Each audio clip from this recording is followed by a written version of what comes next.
हमारा क्वेश्चन दे रखा है गुणनखंड कीजिए। क्वेश्चन है हमारा 27x³ + y³ + z³ माइनस में 9xyz। तो हम सबसे पहले क्या करने वाले हैं, यहाँ पे क्वेश्चन जो दे रखा है उसको नोट डाउन कर लेते हैं। तो ये हो जाएगा हमारा 27x³ + y³ + z³ माइनस में 9x y और z, ये हो गया।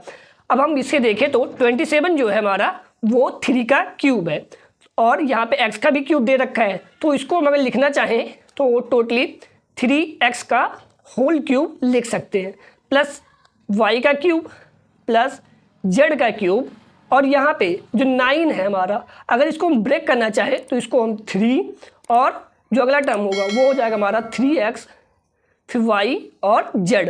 तो यहाँ पे अगर हम देखें तो हमारा एक फॉर्मूला से बन के आता है। जो फॉर्मूला है वो क्या है, x का क्यूब प्लस y का क्यूब प्लस z का क्यूब माइनस में 3xyz। अगर आपको ये फॉर्मूला नहीं पता है तो मैं यहाँ पे लिख देता हूँ।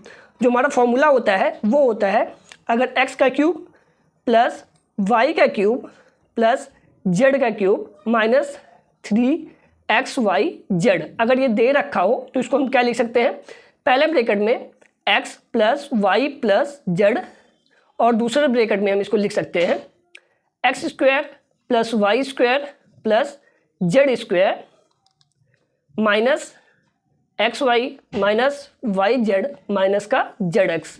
भी हम इसे जो है फॉर्मूले पे x, y और z के प्लेस पे क्या करने वाले हैं, यहाँ पे वैल्यू को पुट करने वाले हैं। तो चलिए वैल्यू को हम यहाँ पे पुट करते हैं। तो यहाँ पे सबसे पहले हम क्या लिखने वाले हैं, x के प्लेस पे हमें 3x दे रखा है, y के प्लेस पे y और z के प्लेस पे z ही मिल रखा है हमको। तो सारी की सारी वैल्यू को यहाँ पे पुट करना शुरू करते हैं।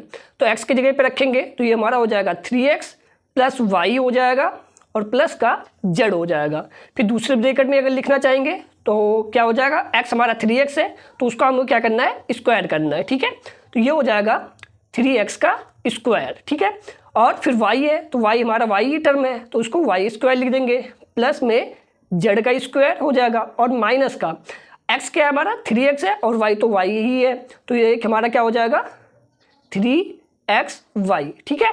और फिर yz तो yz का yz हो जाएगा और फिर हमारा zx का क्या हो जाएगा, माइनस में z की वैल्यू z दे रखी है और x की वैल्यू 3x दे रखी है तो कितना हो जाएगा 3zx लिख देंगे इसे हम, ठीक है। अब इसके बाद हम क्या करेंगे, तो पहले ब्रैकेट में हम ऐसे का ऐसा ही लिख लेंगे 3x प्लस y प्लस में z, और दूसरे ब्रैकेट में क्या हो जाएगा 3x का स्क्वायर है तो ये कितना हो जाएगा 9x का square plus y² plus z² और ये कितना हो जाएगा माइनस में 3xy माइनस का yz और माइनस का 3zx। तो यही क्या हो जाएगा हमारा फाइनल आंसर हो जाएगा।